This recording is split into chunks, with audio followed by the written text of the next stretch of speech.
Yo, family, high value basketball. We are back once again. The best basketball commentary this side of the planet. You dig? We are talking about the Chicago Bulls. We're going to talk about the roster, do a breakdown. We are officially at NBA Media Day season. So these rosters are pretty locked in. Everybody's getting ready to actually build up for the season. So let's go. So talking about Chicago though, man, it was a little bit of a somber situation. Unfortunately for them, they do not have their full staple of players. And so because of one of their best players being out, we already know that the season is going to have a little bit of a hamper on it. And it gets right off to it right from the jump, man. Talking about Lonzo Ball. So as we know, Lonzo Ball, season is an ending surgery. Like I said, I don't want to speak negatively on the dude's career. I already did a video on him. Check that video out.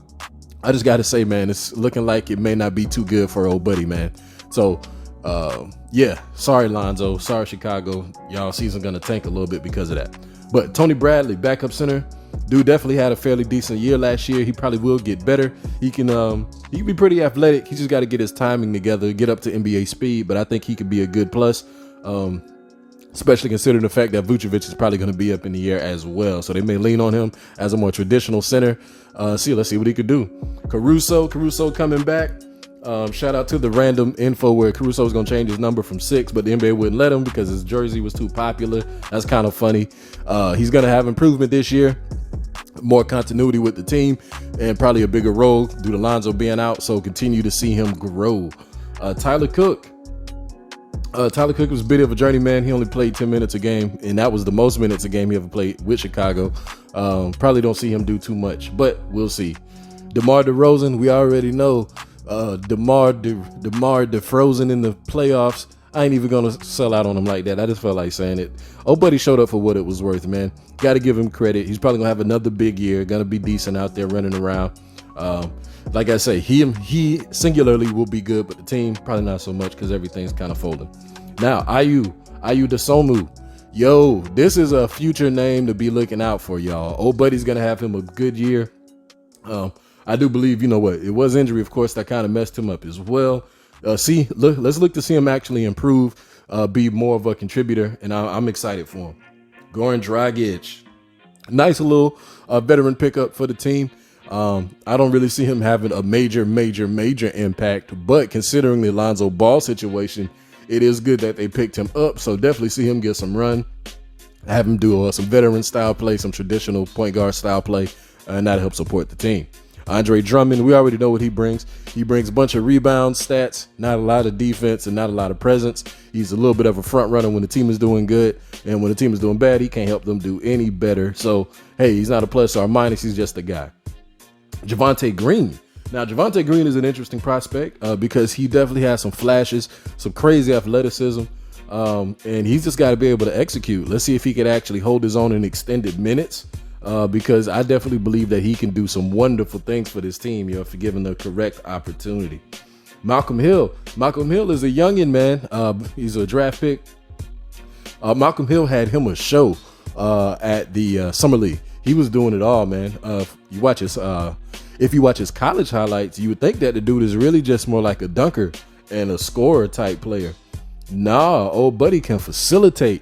We've shown when he was up against better competition and, playing against more grown men, can't get to the rim as easily as possible. He was out on the court facilitating, and he was still getting to the rim, and he could shoot. So I'm looking forward to Malcolm Hill doing some things, man. Derrick Jones Jr., your resident human pogo stick. That's basically what he's for. You're going to see him get about 5 or 6 highlights per year, dunking on some crazy, highlight reel. He doesn't really provide too much else other than that, unfortunately. But, hey, shout out to Derrick Jones, man. Get your money. Zach Levine is going to be another one of the leaders of the team. Already know that he's going to be showing his behind out there, scoring like crazy. Hopefully he has full recovery from that knee situation. They need all the help that they can get, yo. Marko Simanovic is also another very, very interesting prospect. He's in a similar mold as Vucevic because he can shoot. But from what I've seen, of course, against lesser talent, he's a better body than Vucevic, yo. He's a little more mobile, a little more agile, and he seems to be a little bit more tough around the rim. Like he actually gets those deep rebounds, and he goes back up to the cup strong. A lot of stuff I don't really see with Vucevic, yo. He definitely seems like a potential improvement in the center position. Like, I'm not even gonna lie. So they gunning for a Vucevic replacement with Marco here, and I definitely think for what it's worth for him being presumably a rookie, that he will be able to step in and do some things for real. Dalen Terry also rookie prospect. Dalen Terry, yo, he honestly looks like a slightly improved Malcolm Hill. Very, very similar style of play. Can facilitate, can shoot, can get his own bucket. Dude has a lot of aggressiveness and attitude in him. So hopefully that type of aggressiveness and attitude can translate to helping the team win and not just be a me things. But I'm looking forward to seeing Dalen Terry battle out with Malcolm Hill. Those two gonna be going at it for playing time for sure.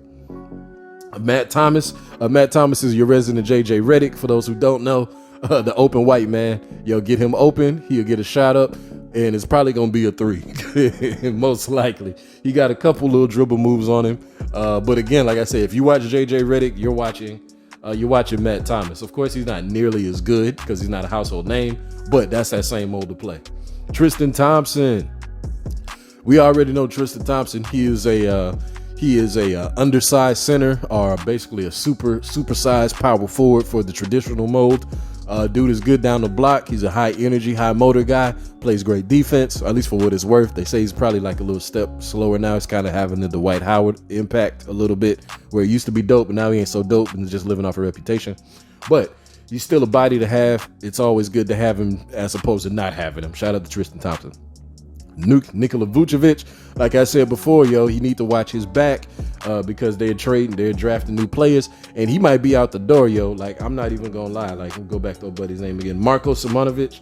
Marko Simanovic is gunning for Vucevic, that is for sure. The GM and the scouts, they know exactly what they're looking for because he looks like he's got a little bit more of a grunt and a little more of a grit, shall I say, to his game than Vucevic does. So Vucevic, your days are numbered, fam. Kobe White, they don't even know what they're doing with Kobe White. I mean, considering how they just drafted, and they just got a direct guard and a combo guard type player, and these dudes seem to be bigger bodies, being 6'6", 6'5", 6'7" type dudes, and they facilitate, pass, shoot, get to the rim themselves. I see Kobe White kind of falling down on the depth chart unless something bubbles up for him with the Lonzo Ball situation, and also too, like I said, he's getting bumped down for going Dragic. So yeah, sorry, Kobe. And then Patrick Williams, man. Hopefully he comes back from injury. Dude is definitely one of the X factors on the team. We say Patrick along with was the Ayo, but Patrick being the X factor, being one of those extreme energy power forward type dudes, he can definitely be a plus on this team, man. Like, he can make some stuff happen. He just got to stay on the court. They need continuity. And they need to come together, but I do believe that they can actually make it work. For a starting five on the team, of course, we got Caruso, we got DeRozan, Zach Levine, Vucevic, and Tristan Thompson. We're going to go with that squad. It's probably not the most mobile squad, not the best squad to put out, but that's where I just see them getting in the starting five, and they going to flex out the bench accordingly. Look for the team.